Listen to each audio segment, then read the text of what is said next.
Yo, what's up guys? Welcome back to the channel, and today I'm going to show you how to export financial reports from Gusto. Now, do you need to share payroll data with your accountant, or do you just want to keep detailed records for your own peace of mind? Gusto makes exporting financial reports a breeze. Now let's walk through it. Step 1, log into your Gusto account. Now you want to start by logging into your Gusto account. Now once you're on the dashboard, you have access to all your payroll tools and reports.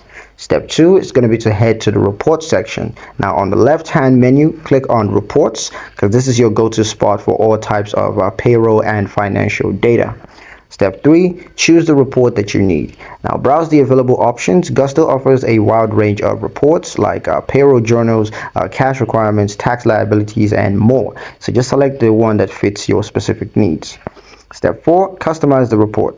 Now many reports allow you to filter by date range, by employee types or department or location. So just set your filter to get exactly the data that you're looking for.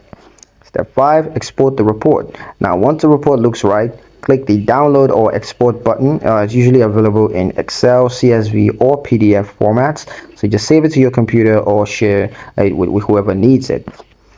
And just like that, you've got a clean exportable report from Gusto. Easy to share, easy to understand. And that's pretty much it for this video. Hope you guys liked it. Hope you found the information here useful enough. If you did, like the video, comment down below, let me know what you thought. Share the video with your friends and subscribe to the channel if you haven't done so already. And I'll see you guys in the next one.